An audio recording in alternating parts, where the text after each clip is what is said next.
కానీ అంటే మొత్తం రైతుల మీదలో కూలి పురుగు మందు బలం మందు మొత్తం బాను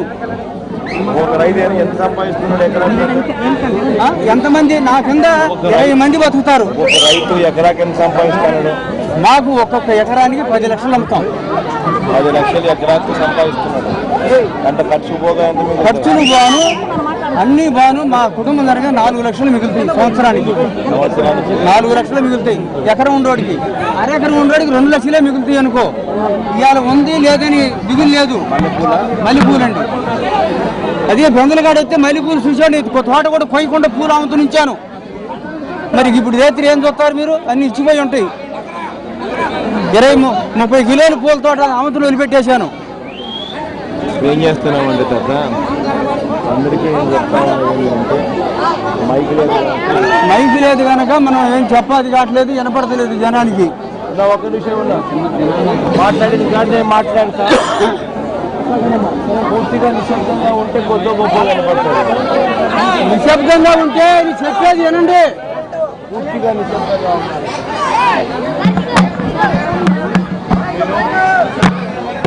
ఈ గ్రామంలో మనం ఉండేది అంతా చిన్న చితక రైతులు ఉన్నారు.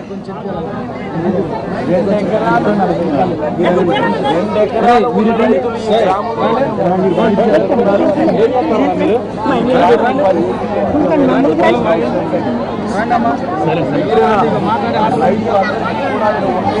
సెంట్లు 60 సెంట్లు 70 సెంట్లు 80 సెంట్లు ఉన్న రైతులే అందరూ ఉన్నారు. ఈ గ్రామంలో ఉండేది అటువంటి పరిస్థితిలో ఉన్న రైతులు అందరూ కూడా మల్లెపూలు వేసుకొని వ్యవసాయం చేస్తూ ఉన్నారు.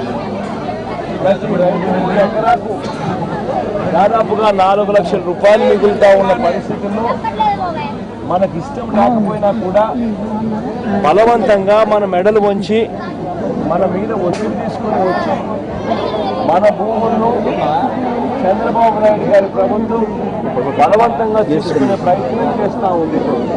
నేను వెంకటరమణ తాతతో చెప్తా ఉన్నాను. గత పొరపాటున చంద్రబాబు నాయుడు గారు భయప్రాంతం చేసి చంద్రబాబు నాయుడు గారి ఒత్తిడి మేరకు ఏవైనా పొరపాటున కూడా మన వాళ్ళు ఏదైనా 9(3) ఫామ్స్ ఏదన్నా అంగీకార ఫామ్స్ ఏదన్నా కానీ పొరపాటున ఇచ్చినా కూడా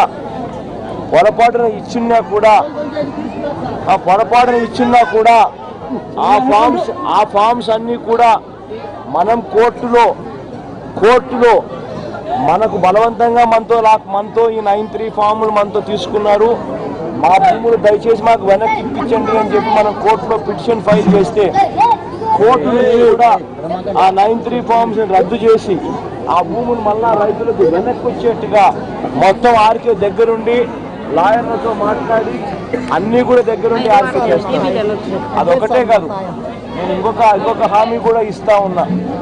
చంద్రబాబు నాయుడు గారు అనే వ్యక్తి ఏదైనా రైతుల దగ్గర అంగీకారం ఉండి రైతులు మనస్ఫూర్తిగా ఇస్తే అటువంటి చోట చంద్రబాబు నాయుడు గారు భూములు తీసుకున్నా పర్వాలేదు. కానీ ఇలా 3 పంటలు పండే భూములను రైతులకు ఇష్టం లేకపోయినా కూడా చంద్రబాబు నాయుడు గారు తీసుకునే ప్రయత్నం చేయడం నిజంగా మానవత్వం ఉన్న ఏ వ్యక్తి కూడా చేసే పనే కాదు. అందుకే చంద్రబాబు నాయుడు గారికి గట్టిగా బుద్ధి వచ్చేట్టుగా నేను ఇంతకుముందు 3-4 మీటింగులలో కూడా నేను గట్టిగా చెప్పా. చంద్రబాబు నాయుడు గారు మాట వినకుండా ఇదే రైతులకు వ్యతిరేకంగా రైతులకు ఇష్టం లేకపోయినా కూడా చంద్రబాబు నాయుడు గారు బలవంతంగా భూములు తీసుకుంటే మాత్రం ఈ అధికారం అన్నది శాశ్వతం కాదు. 2 ఏళ్లకో 3 ఏళ్లకో మళ్ళా ఎన్నికలు వస్తాయి. ఎన్నికలు ఈసారి వచ్చినప్పుడు చంద్రబాబు నాయుడు గారు అనే వ్యక్తికి డిపాజిట్ కూడా రాకుండా పోతాయి. దాని తర్వాత మనం అధికారంలోకి వస్తాం. మనం అధికారంలోకి వచ్చిన వెంటనే ఎవరి దగ్గర అయితే రైతులు ఏ రైతుల దగ్గర అయితే చంద్రబాబు నాయుడు గారు బలవంతంగా భూములు తీసుకున్నారో ఆ బలవంతంగా భూములు తీసుకోబడ్డ ప్రతి రైతుకు ఆ భూమి వెనక్కి వాపస్ ఇస్తానని చెప్పి నేను గట్టిగా చెప్తాను.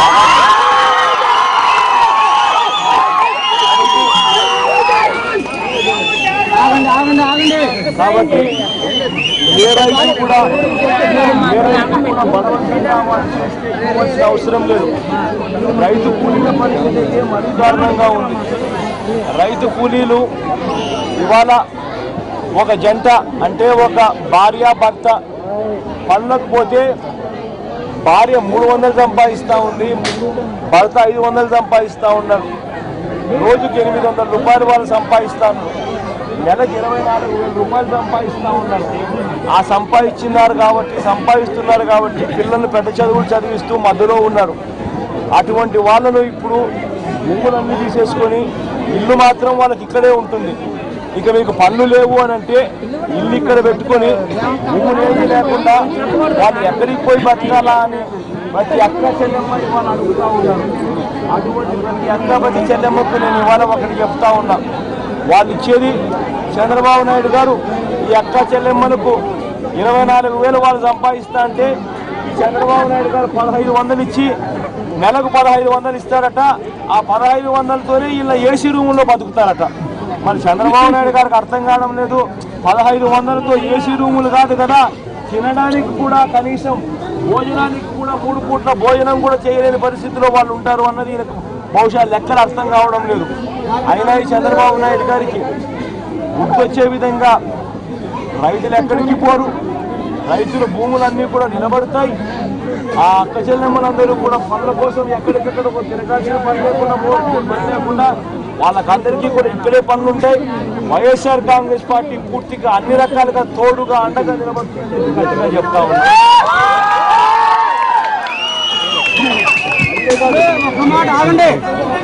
అంతేకాదు ఇది కూడా చంద్రబాబు నాయుడు గారు భయానికి పోయే చంద్రబాబు నాయుడు గారికి భయం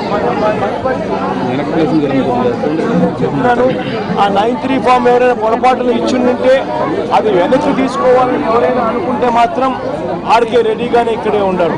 ఇది ఒకటే కాదు, ఇదే గ్రామాలలో వైఎస్ఆర్సీపీకి సంబంధించి ధర్మాన ప్రసాద్ గారు, నాని, బాలాయి కొందరులందరూ టీమ్గా ఫామ్ అయి ప్రతి గ్రామంలోనూ తిరుగుతూ వాళ్ళందరికీ భయం, వాళ్ళందరికీ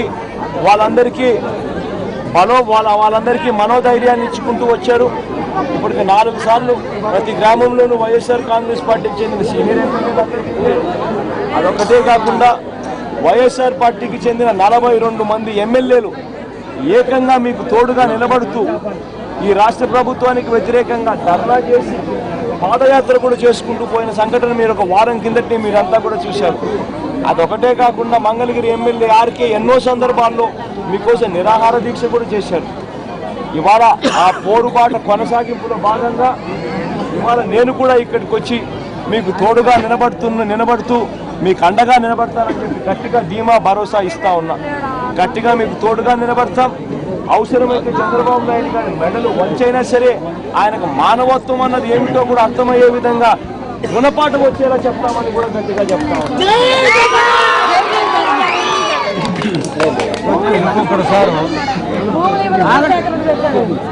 ఇంకొకటి, ఇప్పుడు మన భూమి ఒకళ్ళు ఇచ్చేవాళ్ళు ఉండారండి, ఒకళ్ళు 2 4 ఇచ్చేవాళ్ళు ఉండారు. అవి ఇచ్చినప్పుడు ఆయన ఏమి ఇస్తున్నాడు మనకు ఆదరవా? మన సినిమాకి పోతే చీటీ ముక్క చించిన ముక్క ఇస్తున్నాడు. మరి ఆయన ఏమన్నా మనకు ఫారం ఇవ్వాలా? కౌలు 30,000 అన్నావు, ఎరీకి దానికి 50,000 అన్నావు, బతకటానికి 500 అన్నావు. అన్నీ కూడా 5 ఏళ్ళే తాత, అన్నీ కూడా 10 ఏళ్ళే. అవి స్టాంపు ముద్రేసి నువ్వు పర్మనెంట్ కాగితం ఇచ్చిన ఆయనకైనా కానీ మనకి ఎక్కడ 8 గజాలు ఇస్తాడు, ఎక్కడ నివాస స్థలంలో మనకి 8 గజాలు ఇస్తాడు అనేది తెలిసి ఉంటుంది. ఎప్పుడు ఇచ్చేది తెలియదు. నేను ఆ మాటకి నిన్న నారాయణరావు, పుల్లారావు, గంజి చిరంజీవి వీళ్ళందరూ వచ్చారు. వీళ్ళందరూ వస్తే మీకు స్థలం ఇచ్చే పూసి నాది అని అన్నాడు. సరే ఎక్కడ ఇస్తారు ఏమిటండి అని చెప్పి మాలో కుర్రోడు అడిగాడు పుల్లారావు గారిని. అడిగితే ఇక్కడ నవలూరు కాడి నుంచి మొదలుకొని బేతపూడి నవలూరు కాడి నుంచి మొదలుకొని ఉండవిల్లి సెంటర్ దాకా ఈ లొకాలిటీలో ఇవ్వమని మా కుర్రోడు అడిగాడు. ఇస్తామని చెప్పాడు నారాయణ. ఇస్తామని చెప్పినాక మాకు ఏదన్నా రాసి ఇవ్వమన్నాడు మా కుర్రోడు.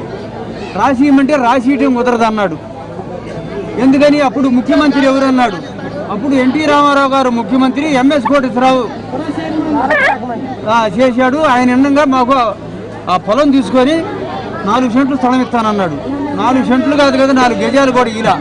అప్పుడు నాకు కడుపు మండి నేనేమన్నానంటే, మనకి 2 ఎకరాల 30 సెంట్లు శ్మశానం ఉంది. ఆ శ్మశానంలో తలా 2 గజాలు ఇస్తాడు, మనం తీసుకెళ్ళాడు తగలబెడతాను కానీ అన్నా. ఇక నవ్వుకుంటా కారెక్కి వెళ్ళిపోయారు సారు. మా మోడీని, మా ప్రజలందరినీ నువ్వు బాగు చేసే విధంగా మాకు తోడుండి మాకు నడపాలని మేము కోరుకుంటున్నాం. దేవుణ్ణి నిన్ను కూడా కోరుకుంటున్నాం. అది ఒక్క మాట. ఇప్పుడు ఈయన వాళ్ళు ఉండారు, నేనుండానండి. అది ఊరికి పోయినా సరే, దారాదత్తం చేసినా సరే నేను ఇవ్వను, దేనికైనా వెళ్తాను. ఆయన బలవంతంగా తీసుకునే హక్కు ఏమన్నా ఉందా ఆయనకి? నా షేర్ని బలవంతంగా తీసుకునే హక్కు ఉందా? ఒక్క నిమిషం కదా, నేను చెప్తాను. ఎవరైతే మళ్ళీ చెప్తాను కదా, ఎవరి భూములైతే మనం పోరాటం చేసినప్పటికీ బలవంతంగా చంద్రబాబు నాయుడు కనుక పొరపాటున కనుక ఆ భూములు కనుక తీసుకుంటే, నేను వాళ్ళందరికీ కూడా చెప్తా ఉన్నా, ఈ అధికారం శాశ్వతం కాదు. 3 ఏళ్లలో మనం వస్తాం. మనం వచ్చిన వెంటనే మళ్ళా అదే భూములు మళ్ళా రైతులు తిరిగి వెనక్కి ఇస్తామని చెప్పి మాట గట్టిగా చెప్తాం. ఇప్పుడు జనంలో వాడికి ఏమొచ్చిందంటే, రేపు ఏప్రిల్ నెల కాడి నుంచి నీళ్ళు పెట్టి మళ్ళీ తోటలు దొవుతాడని పుట్టించారు. ఈ ఇష్టం వచ్చినట్టు ఈయన చేయలేరు తాత. అసలు భూమి మంది. ఎవడు ఈయన మన భూముల్లోకి వచ్చి మన భూముల్లో పొక్కులేళ్ళు పెట్టి ఈయన ఏ రకంగా తీసుకోగలుగుతాడు? సేకరణ చేస్తాడని ఒక ముఠా చెబుతుంది. బెదిరించాడుగా, అసలు బెదిరించుకున్నాడుగా, బెదిరించి ఈ ఒక్కరోజు చెప్పాడుగా. రోజు భూసేకరణ చేసేస్తున్నాం, మేము తీసుకుంటాము, ఈ ఒక్కరోజే ఉంచేది అని తీసేసుకున్నాడుగా రోజు. ఇంతగా ఈ ల్యాండ్ పూలింగ్ అని చెప్పి కానీ ఎక్స్టెన్షన్ టైం చేసుకొని దాన్ని ఇంతగా బలవంతం చేసి ఇంతగా చేస్తా ఉన్నాం. నిజంగానే చేసే కెపాసిటీ, నిజంగానే చేసే వెసులుబాటు ఉంటే అని ఎప్పుడు చేసింది. అది లేదు, అది రాదు, గట్టిగా పోరాడతాం. నువ్వు కానీ న్యాయం చేస్తే మాకు మాత్రం నువ్వు వచ్చే నీ వెనకలో నీ ఓటేసి నేను గెలుపుతా సార్. అంతా కలిసి మాకు కావాలి, మా భూమి మాకు కావాలి, అందుబాటులో మాకు సాయం చేస్తారు. అందుబాటులో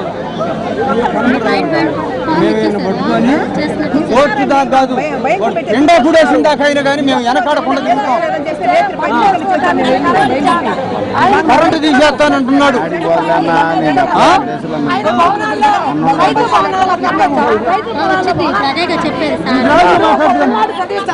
ఎంత అవుతుంది? ఆయన పిల్లాడైతేనే స్టేట్ లో చదివచ్చా? మా పిల్లలు అడుక్కునే పరిస్థితి ఏంటి సార్? అందరూ కలిసినప్పుడు ఎంత రాజధాని పెట్టారు, ఇప్పుడు ఇది బాగా కలిసి రాజధాని కావాలి. స్థానాలే తీసుకోండి, ప్రతిఫలం ఇస్తానంటున్నారు, తీసుకు వాళ్ళని వదిలిపెట్టి మా మీద పడటం ఏంటండి?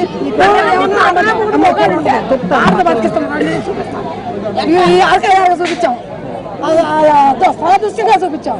అలాంటి మనుషులు ఉండాలండి. అలాంటి పొలాలు తీసుకుని ఎందుకని నేను ఎవరు అయితే తగ్గబడి కట్టు రాజధాని సిగపురాలేదు మన దేశంలో లేదు. అదేమండి నారాయణ గారు అంటాడు వాస్తు బాగలేదు అన్నాడు. మన దేశం వాస్తు బాగలా, భారతదేశాలు మారుతాయి, మార్చండి. మోడీ గారు వాస్తు బాగలేదు మార్చండి, మారుతాయి సార్. నష్టమే రానున్నాడు. మీరు ఎక్కడ కాదన్నా ఏంటమ్మంత గట్టిగా మాట్లాడతారు, పోలీసులు చూపించాడు. ఆయన నేనేం ధైర్యంగా మాట్లాడు అన్ని చేసుకోవచ్చు. ఎప్పుడు మా భూములనే కట్టాలి. భారతదేశానికి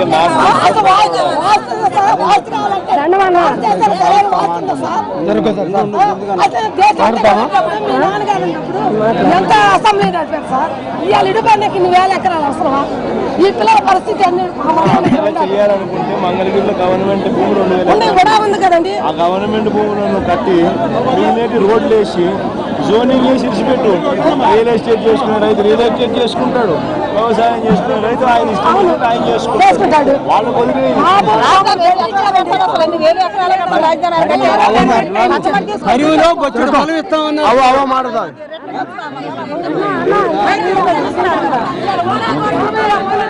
ఉన్నమ్మా ఉన్నమ్మా సార్ సార్ ఈ పక్క చూడమంటారా సార్?